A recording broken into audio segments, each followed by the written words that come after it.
Hi, hello எல்லாரும் நல்லா இருப்பீங்கன்னு நினைக்கிறேன். நாங்களும் நல்லா இருக்கோம். இன்னைக்கு வந்து புடலங்காய் வச்சு ஒரு சாம்பார் எப்படி பண்ணலான்னு பார்க்கலாம் வாங்க. அதுக்கு முன்னாடி என்னோட வீடியோஸ்லாம் உங்களுக்கு பிடிச்சிருந்துச்சுன்னா, மறக்காம என்னோட சேனலை சப்ஸ்கிரைப் பண்ணிட்டு பெல் ஐகானையும் கிளிக் பண்ணிக்கோங்க. அப்பதான் நான் போடுற வீடியோலாம் உங்களுக்கு அடுத்தடுத்து வரும். மறக்காம பார்த்துட்டு எனக்கு சப்போர்ட் பண்ணுங்க. நான் வந்து இன்னைக்கு புடலங்காய் வச்சு கூட்டு தாங்க பண்ணலான்னு நினச்சேன். ஆனா நம்ம ஒண்ணு நெனைப்போம், அது ஒண்ணு மாறுற மாதிரி அது அப்படியே புடலங்காய் கூட்டு, புடலங்காய் சாம்பாரா மாறிருச்சு. ஸோ அதை எப்படி பண்ணலான்னு பார்க்கலாம் வாங்க. நான் இன்றைக்கி பாசிப்பருப்பு மட்டும் எடுத்திருக்கேன்.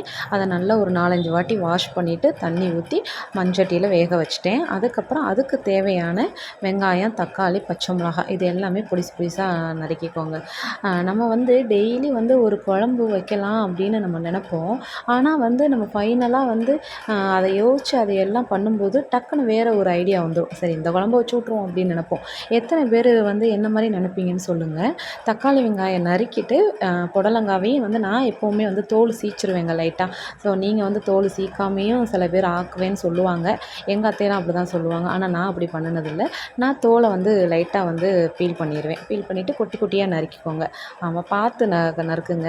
இதில் ரொம்ப கஷ்டமான விஷயம் என்னென்னா, கடகடன்னு நறுக்கிக்கிட்டே இருப்போம். பார்த்தா கையில் வந்து கட்டிங் ஆயிரும். அதுவும் எனக்கு ரொம்பங்க. நம்ம வந்து ஒரு ஆர்வ கோளாறு. பாத்திரம் வந்து சமைச்சிக்கிட்டு இருக்கும் பொழுதே அடுப்பை துடைப்பேன். ஸோ அந்த மாதிரிலாம் வந்து கொஞ்சம் சில சம்பவங்கள்லாம் எனக்கு ஆகிருக்கு. அதுக்கப்புறம் இப்போ பருப்பு வந்து ஒரு மேக்ஸிமம் கொஞ்சம் வெந்த பிறகு அதில் நம்ம நறுக்கி வச்ச தக்காளி, வெங்காயம், பச்சை மிளகாய் போட்டுருங்க. நான் வந்து இன்றைக்கி பூண்டு போட மறந்துட்டேன். நான் ஃபைனலாக தான் போட்டிருப்பேன். நீங்கள் மறக்காமல் பூண்டு போட்டுருங்க. போட்டுட்டு தேவையான தண்ணி வச்சு நல்லா ஒரு கிண்டு கிண்டி கொதிக்க விடுங்க. இது வந்து நம்மளுக்கு வந்து ஒரு எப்படி சொல்லணும்னா ஒரு 90, 80% வேகணுங்க. அது வெந்தால் தான் அடுத்து நம்ம புடலங்காவை போடும்போது அதனுடைய பக்குவம், அந்த கன்சிஸ்டன்சி வந்து சூப்பராக வரும். இப்போ உங்களுக்கு பார்த்தாலே தெரிஞ்சிருக்கும். நல்லா அந்த தக்காளி, வெங்காயம், பருப்பெல்லாம் நல்லா குழைய வெந்துருச்சு. வெந்துக்கிட்டு இருக்கும் பொழுது நம்ம வந்து நறுக்கி வச்சு புடலங்காவை அதில் போட்டு மஞ்சத்தூள் போட்டுக்கோங்க. ஃபஸ்ட்டு வந்து நம்ம மஞ்சத்தூள் மட்டும் போட்டு தான் வேக வைக்க போகிறோம். அதுக்கப்புறம் மிளகாய்த்தூளை நம்ம அப்புறமா சேர்த்துக்கலாம். போட்டுட்டு தேவையான அளவு கல் உப்பு சேர்த்துக்கோங்க. சேர்த்துட்டு நல்லா கிண்டி விடுங்க. பொதுவாக வந்து நைஸ் உப்பை விட நம்ம கல் உப்பு போட்டு சமைக்கும்போது அதனுடைய டேஸ்ட் கொஞ்சம் வித்தியாசமாக நல்லா இருக்குது. எத்தனை பேர் இந்த மாதிரி ஃபீல் பண்ணியிருக்கீங்கன்னு மறக்காமல் சொல்லுங்கள். அதுக்கப்புறம் வந்துட்டு எப்போவுமே வந்து நம்ம இந்த மாதிரி சாம்பார் இதெல்லாம் பண்ணும் பொழுது கண்டிப்பாக பெருங்காயத்தூள் போட்டு வைங்க. சூப்பராக இருக்கும். அதனுடைய டேஸ்ட்டும் சூப்பராக இருக்கும்.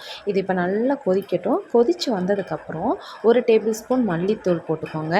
மல்லித்தூள் இருந்தால் போட்டுக்கோங்க, இல்லாட்டி ஆப்ஷனல் தான். 1 டேபிள் ஸ்பூன் மிளகாய்த்தூள் போட்டுக்கோங்க. கொஞ்சமாக சாம்பார் பொடி போட்டுக்கோங்க. நான் முன்னாடிலாம் வந்து சாம்பார் பொடிலாம் போட்டு வச்சதில்லைங்க. நான் எங்கள் அம்மாவோட ஸ்டைலில் தான் எப்போவுமே சாம்பார் வைப்பேன். இப்போ கொஞ்சம் சரி சாம்பார் தூள் போட்டு வைக்கிறது நல்லா இருந்துச்சு. ஸோ அதையே நான் ட்ரை பண்ணியிருக்கேன். போட்டு நல்லா வேக விடுங்க. அது ஒரு பக்கம் வெந்துக்கிட்டு இருக்கும்போது இன்னொரு பக்கம் வந்து நம்ம தாளிப்பு ரெடி பண்ணிடலாம். தேவையான அளவு நல்லெண்ணெய் ஊற்றிக்கோங்க. அதில் தாளிக்கிறதுக்கு கடுகு, சீரகம், சின்ன வெங்காயம் பொடி பொடியாக நறுக்கி வச்சது நல்லா தாளித்து கருவேப்பிலை போட்டுருங்க. கண்டிப்பாக கருவேப்பிலையை மிஸ் பண்ணாதீங்க. அது ஒரு நல்ல ஃப்ளேவரை கொடுக்கும். நல்லா வதங்கின பிறகு நம்ம நல்லா வெந்து வச்சுருக்க அந்த புடலங்கால ஊற்றி நல்லா கிண்டி விடுங்க. உங்களுக்கு பார்த்தாலே தெரியும் அந்த கன்சிஸ்டன்சி எவ்வளோ வந்து சூப்பராக இருக்கணும். உண்மையாகவே சொல்கிறேன், டேஸ்ட்டும் அந்தளவுக்கு இருக்கும். ஆமாம், நல்லா கொஞ்சம் சிம்லேயே வச்சுருங்க. பொதுவாக மண்சட்டி வந்து நார்மலாக இருக்கிறத விட சூடு ஏறும். ஸோ சூப்பரான புடலங்காய் சாம்பார் ரெடி.